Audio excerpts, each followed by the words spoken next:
अब ये प्रश्न देखा जाए, कंप्यूटर मेमोरी क्या है।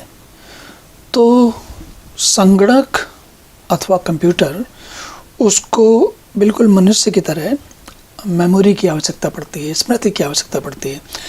तो हम जानते हैं स्मृति का काम क्या होता है। स्मृति का काम होता है कि जो कुछ हम अभी कर रहे हैं, आज कर रहे हैं, पहले किया है, आज जो कर रहे हैं, उसको अगर हम भविष्य में ये हमारे अंदर एक क्षमता होती है कि हम जो आज कर रहे हैं उसको भविष्य में कभी भी याद कर सकते हैं।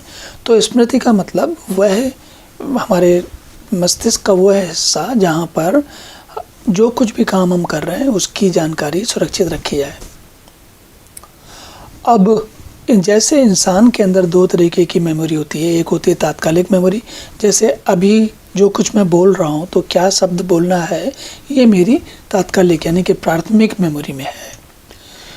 और लेकिन अगर यही चीज़ मैं एक हफ्ते के बाद याद करूँ कि उस दिन मैंने क्या बोला था, तो ये मैं अपनी द्वितीयक मेमोरी से, अपने मस्तिष्क की द्वितीयक मेमोरी से लेके आऊँगा। तो साइकोलॉजी में इसको पहली इधर वाली को शॉर्ट टर्म मेमोरी और दूसरी तरफ वाली को लॉन्ग टर्म मेमोरी कहते हैं मनुष्यों के लिए। लेकिन कंप्यूटर की दुनिया में इसको प्राथमिक और इसको सेकेंडरी मेमोरी कहते हैं। अब इन दोनों में पहले ज़रा सेकेंडरी मेमोरी को देख लेते हैं। सेकेंडरी मेमोरी में हर वो जानकारी रख दी जाती है जिसकी कि हमें भविष्य में आवश्यकता पड़ने वाली है।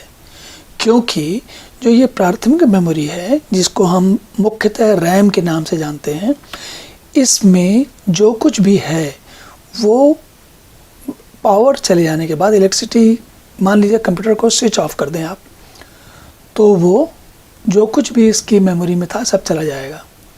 अब यहाँ मैं एक चीज़ याद दिलाना चाहूँगा, कंप्यूटर को स्विच ऑफ करना या लैपटॉप को स्लीप मोड में डालना, इन दोनों में थोड़ा फ़र्क होता है। स्लीप मोड में कंप्यूटर असल में स्विच ऑफ नहीं होता, तो उस वक्त उस समय जो कुछ रैम में है वो जाता नहीं है। लेकिन अगर आप उसका स्विच ऑफ कर देंगे यानी कि बंद कर देंगे, तो रैम में जो कुछ था वो सब जीरो हो जाएगा, ख़त्म हो जाता है। तो ये हुआ रैम की खासियत। रैम जो है तात्कालिक, यानी कि कंप्यूटर में कितनी गति से कितनी जल्दी आपके काम कर सकता है, ये मुख्यतः इस बात पर निर्भर करता है कि आपके कंप्यूटर में रैम कितनी है।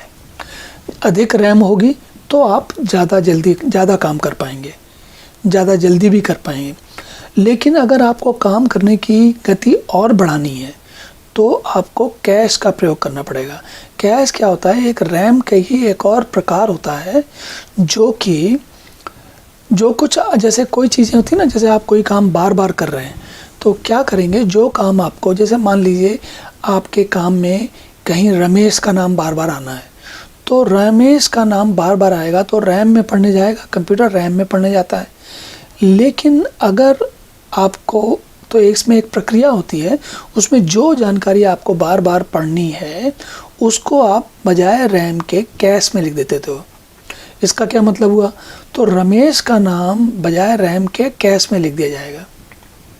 क्या मतलब हुआ इसका, जैसे हम कहते हैं कि रमेश जाता है, रमेश ने क्रिकेट खेला, या जो भी ऐसी कोई बात है ना, तो इसमें जो रमेश शब्द है वो हर बार बजाय रैम के कैश से उठाया जाएगा।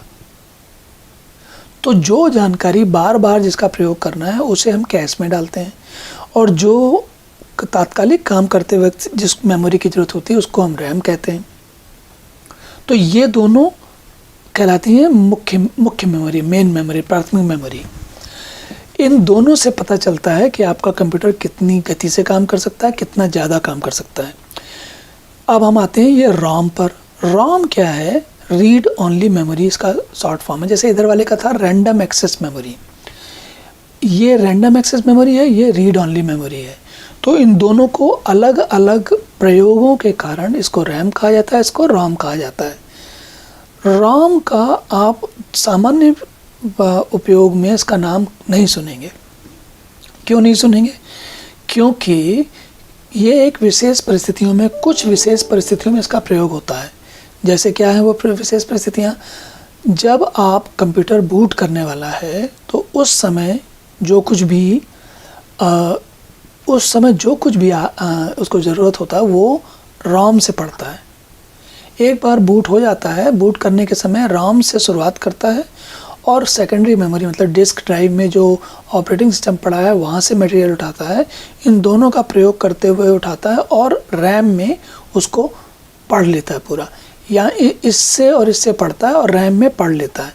जब एक बार रैम में पढ़ लिया उसने तो अब काम करने के लिए तैयार हो गया। बूट होने का मतलब यही होता है कि सिस्टम आपका सारा सॉफ्टवेयर जो है जो आपको प्रयोग करना है वो सब रैम में आ चुका है। रैम में या और कैश में समय के साथ आता जाता रहता है। जो जानकारी जैसे किसी समय में जो जानकारी ज़्यादा प्रयोग की जा रही है वो कैश में जाएगी, ठीक है। तो ये हुआ कैश, रैम और रोम के बीच का फ़र्क। अब रोम के अंदर कुछ और भाग हैं, ज़रा इनको देखते हैं। ये जो रोम, शुरुआत में रोम आती थी, मतलब क्या होता था कि जो निर्माता हैं वो रोम में जो कुछ लिखना है वो लिख कर दे देते थे और वो रीड ओनली मेमोरी होती थी। मैं और आप उसमें कुछ नहीं कर सकते थे। तो कुछ समय के बाद ऐसी परिस्थितियां आई कि हमें, प्रयोगकर्ताओं को लगा कि हमें भी कोई रीड ओनली मेमोरी चाहिए। तो उन्होंने कहा कि ऐसा करते हैं, निर्माताओं ने एक programmable read only memory PROM बनाई। इसमें क्या होता था कि आपको एक बार चिप, आपके पास नई चिप खरीद के लाए आप और उसमें एक बार जो प्रोग्रामिंग करनी है वो कर दी, दोबारा नहीं कर सकते आप।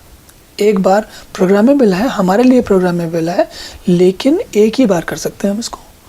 तो ये हुआ PROM। लेकिन फिर प्रयोगकर्ता थोड़े और आगे बढ़े तो उन्होंने कहा कि हमको एक ही बार लिखना ये नहीं चाहिए, हमको ऐसा चाहिए जिससे कि हम बार बार लिख सकें, मतलब इरेज भी कर सकें, हटा भी सकें। तो ये बनी EPROM, मतलब कि erasable programmable read only memory. जब ये तकरीबन, अब आजकल मुझे नहीं पता क्या है, लेकिन काफ़ी समय पहले इसका प्रयोग किया जाता था। तब इसमें जो ये इरेज करने का काम है, हटाने वाला काम है, इसके लिए अल्ट्रा वायलेट कलर की जो लाइट होती, प्रकाश का होता है, उससे इसको हटाया जाता था। हम इस EPROM को अल्ट्रा वायलेट लाइट के नीचे रख देते थे, 1-2 घंटे बाद, 3 घंटे बाद वो पूरी साफ़ हो जाती थी। तो लेकिन ये जो अल्ट्रा वायलेट लाइट रखना, लाना, ये सब झंझट का काम होता था। तो प्रयोगकर्ताओं ने कुछ और कहा कि भाई थोड़ा इसको सुविधाजनक बनाओ, तो निर्माताओं ने EEPROM बनाई। ये क्या है? यह है electrically erasable programmable read only memory. मतलब यही रोम, इसमें आप उसको प्रोग्राम भी कर सकते हो, इरेज भी कर सकते हो, और ये सारा काम इलेक्ट्रिकल सिग्नल से कर सकते हो। आपको अल्ट्रा वायलेट लाइट की कोई आवश्यकता अब नहीं रह गई। तो ये है एक साधारण किस्म का एक चित्र है जो आपको थोड़े से समय में एक जानकारी देता है कि रैम या मेमोरी, रोम क्या होती है।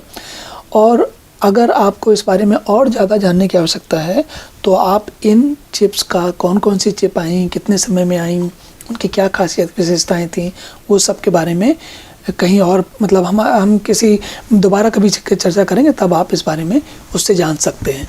और इंटरनेट पर भी बहुत कुछ जानकारी उपलब्ध है। अगर आपको बात समझ में आ गई है तो आप पढ़कर अपने आप खोज करके भी जान सकते हैं।